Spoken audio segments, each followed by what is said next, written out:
እንደምን አላችሁ? እኔ አለው እግዚአብሔር ይመስገን ደህና ነኝ። ዛሬም በጠቃሚና በአዲስ ፕሮግራም በድጋሜ ተገናኝተናል። በዛሬው የጤና ፕሮግራማችን ላይ የምንመለከተው ለወንድና ለሴት የመውለድ አቅምን በተፈጥሮ ለመጨመር የሚረዱ 7 ምርጥ የለውዝ አይነቶችን በዚህ ቪዲዮ ላይ እነግራችኋለሁ ማለት ነው። ይህ የጤና ትምህርት ለበርካታ ሰዎች በጣም ጠቃሚና አስተማሪም ስለሆነ ሁላችሁም በቅንነት ላይክ እና ሼር በማድረግ ሌሎችንም አስተምሩ አሳውቁላለሁኝ። ጥያቄ ካላችሁ ከዚህ ቪዲዮ ጋር በተያያዘ በኮመንት ላይ አስፍሩልኝ። በቀጥታ ወደ ጤና ትምህርታችን የማልፍ ይሆናል። በዚህ ቪዲዮ ላይ የወንድና የሴት የመውለድ አቅምን በተፈጥሮ ለመጨመር የሚረዱ 7 ምርጥ ለውዞችን በጥልቀት እነግራችኋለሁኝ። እነዚህ ለውዞች እንደ ሴሊኒየም፣ ዚንክ፣ ኦሜጋ 3 ፋቲ አሲዶች፣ ቫይታሚን ኤ፣ አንቲ ኦክሲዳንቶች እና ሌሎችም ባሉ ጠቃሚ ንጥረ ነገሮችን ይይዛሉ።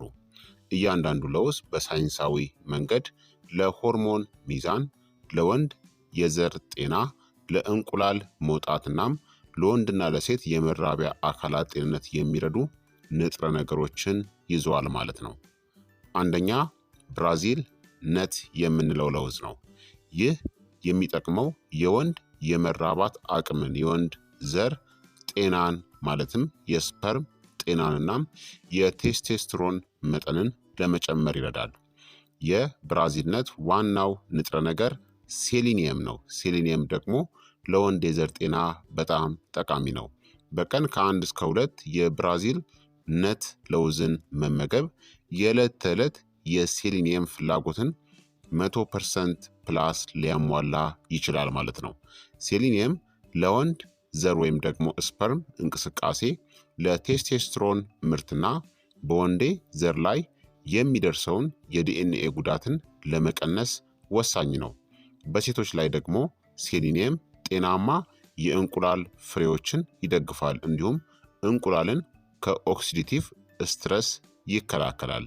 በመራቢያ ስርዓት ውስጥ ያለን ኢንፍላሜሽንን የሚቀንስ ጠንካራ የአንቲ ኦክሲዳንት ይዘትም አለው። ታዲያ ከመጠን በላይ መጠቀም የለባችሁም። ከልክ ያለፈ ሴሊኒየም መርዛማ ሊሆን ስለሚችል ማለት ነው። ታዲያ በቀን ከ1 እስከ 2 ብቻ ብትመገቡ ተመራጭ ነው። ሁለተኛ ዋልነት ነው። ዋልነት በጣም የሚጠቅመው የወንድና የሴት የመራባት አቅምን በመጨመር ነው። የዋልነት ዋናው ንጥረ ነገሮች ኦሜጋ 3 ፋቲ አሲድ ይዘቶች አሉት። ኦሜጋ 3 ለሆርሞን ቁጥጥርናም በሴቶች ማዕፀን ውስጥ የደም ፍሰትን ለማሻሻል ጠቃሚ ነው።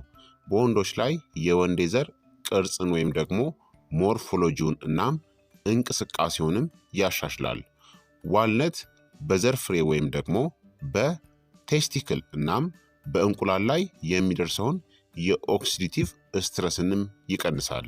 የወንዴ ዘር እናም የእንቁላል ሴሎችን ከጉዳት በሚከላከለው በቫይታሚን ኤም የበለጸገ ነው። ሶስተኛ አልመንድ ነው።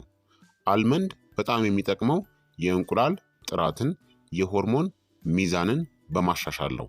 የአልመንድ ዋናው ንጥረ ነገር ቫይታሚን ኤ፣ ማግኒዥየም እና በጤናማ ቅባቶች የበለጸገ ነው። ቫይታሚን ኤ የማዕፀን ሽፋንንናም የእንቁላል ጥራትን ያሻሽላል። ማግኒዥየም ደግሞ የወሲብ ሆርሞኖችን ለማመጣጠን እናም አጠቃላይ የመራቢያ ጤናንም ይደግፋል። አልመንድ የመራቢያ ሴሎችን የሚከላከሉ አንቲኦክሲዳንቶችን ይሰጣል። አልመንድ እርግዝናን የሚያግዝ የማህፀን ፈሳሽ ምርትንም ይደግፋል። አራተኛ ፒስታቺዮስ ነው። ፒስታቺዮስ በጣም የሚጠቅመው የወንድ የወሲብ ጤናን እናም የወንድ የዘር ጥራትን ለማሻሻል ነው። ዋናው ንጥረ ነገሮቹ ደግሞ ፒስታቺዮስ እንደ ዚንክ፣ ፕሮቲን እናም አርጊኒን ባሉ ንጥረ ነገሮች የበለጸገ ነው። ዚንክ ለቴስቴስትሮን ምርት እናም ለወንድ የዘር ብዛት ወሳኝ ነው። አርጊኒን የደም ፍሰትን ያሻሽላል። ይህም የብልት መቆም ችግርንም ይረዳል። ኢንፍላሜሽንን ለመቀነስ እናም የወንድ የዘር እንቅስቃሴን ለማሻሻልም ይረዳል። ፒስታቺዮስ የሴት ሆርሞን ድጋፍ ላይም በጣም ጠቃሚ ነው። አምስተኛ ደግሞ ካሼው የምንለው ነው። በጣም የሚጠቅመው የሆርሞን ቁጥጥርና የእንቁላል እድገትን በመደገፍ ነው። የካሼው ዋናው ንጥረ ነገሮች እንደ ዚንክና ብረት ወይም ደግሞ አይረን ናቸው። ዚንክ በሴቶች ላይ ለእንቁላል መውጣትና ለእንቁላል ብስለት አስፈላጊ የሆነ ማዕድን ነው። በወንዶች ላይ ደግሞ ዚንክ የወንዴ ዘርን መጠን እናም ተግባርንም ያሻሽላል። ብረት ወይም ደግሞ አይረን ጤናማ የእንቁላል ለመውጣት እናም የዳበረው እንቁላልን ለመትከል ያስፈልጋል።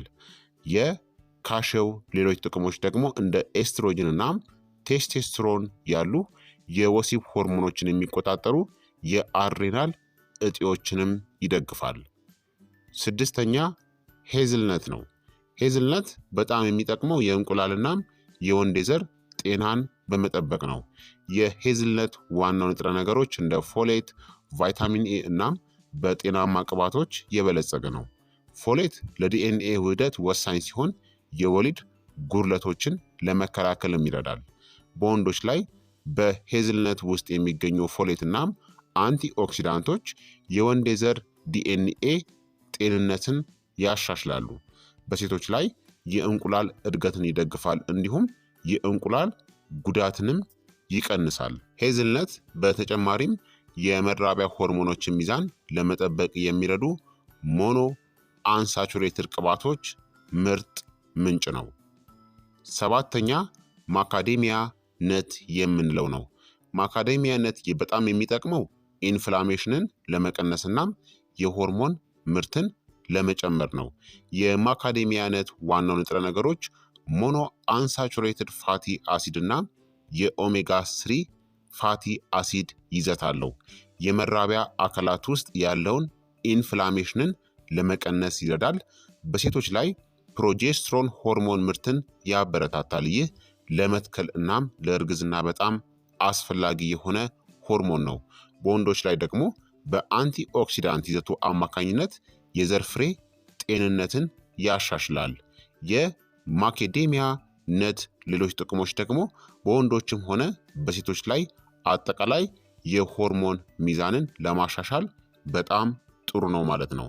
ታዲያ ለውዞችን ለመውለድ አቅም ለመመገብ የንጥረ ነገሮችን መምጠጥናም የምግብ መፈጨትን ለማሻሻል ለውዞችን ለአንድ ሌሊት በውሃ ውስጥ መዘፍዘፍም ይቻላል።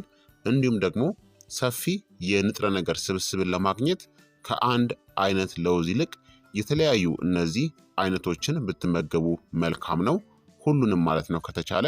እንዲሁም ደግሞ ከመጠን ያለፈ ካሎሪን ለማስወገድ በቀን አንድ ትንሽ እፍኝ ወይም ደግሞ 28 ግራም ገደማ ብቻ ከተመገባችሁ በቂ ነው።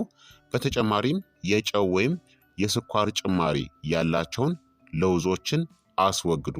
ጥሬ ወይም ደግሞ ደረቅ የተጠበሰ ለውዝ በጣም ምርጥ ነው ማለት ነው። ምንም አይነት ተጨማሪ ስኳር፣ ጨው ይዘት ተጨምሮባቸው የተመረቱ ለውዞችን በፍጹም አትጠቀሙ።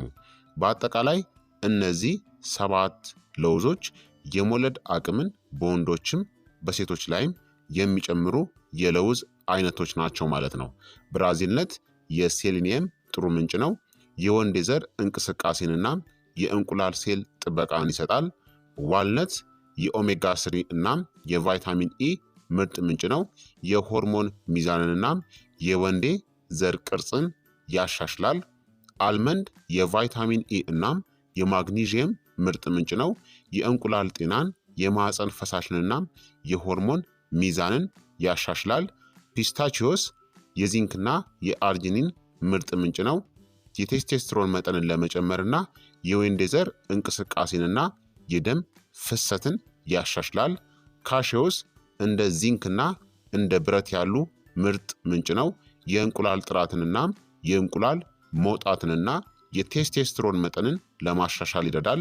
ሄዝልነትስ የፎሌትና የቫይታሚን ኢ ምርጥ ምንጭ ነው። በወንዴ ዘርና እንቁላል ውስጥ የዲኤንኤ ጥበቃን ይሰጣል። ማካዴሚያ ነትስ ደግሞ የኦሜጋ 3 እና የጤናማ ቅባቶች ምርጥ ምንጭ ነው። የሆርሞን ምርትን ለማሻሻል ይረዳል። እናም ኢንፍላሜሽንን ወይም ደግሞ ብግነትንም ይቀንሳል ማለት ነው። ስለዚህ የመውለድ አቅምን ለማሻሻል ከፈለጋችሁ እነዚህን ለውዞችን በተፈጥሮ በአመጋገባችሁ ውስጥ ብታካትቱ የመውለድ አቅምን በተፈጥሮ በአመጋገብ ለመጨመር የሚረዱ ምርጥ የለውዝ አይነቶች ናቸው ማለት ነው። ስለዚህ ክብራትና ክብራን ተመልካቾቼ የዛሬው የጤና ትምህርት እንግዲህ ይህንን ይመስል ነበረ። እንደተማራችሁበት ተስፋ አደርጋለሁኝ። ሀሳብ አስተያየታችሁ ደግሞ አይለየኝ ይላለሁኝ። እነዚህን የለውዝ አይነቶችን እንዲሁም ደግሞ ሌሎች ጤናማ ምግቦችን የፈርቲሊቲ አቅማችሁን ማለትም የመውለድ አቅማችሁን ለመጨመር እንዴት አርግታችሁ በአመጋገባችሁ ውስጥ ማካተት እንደምትችሉ የሳምንት የ15 ቀን የ1 ወር የ2 እና የ3 ወር የፈርቲሊቲ ወይም ደግሞ የመውለድ አቅምን ለመጨመር የሚረዱ የአመጋገብ እቅድን ማግኘት ከፈለጋችሁ ደግሞ በግል ልታወሩኝ ትችላላችሁ ማለት ነው። ከዚህ ቪዲዮ ጋር በተያያዘ ጥያቄ ካላችሁ በኮመንት ላይ አስፍሩልኝ።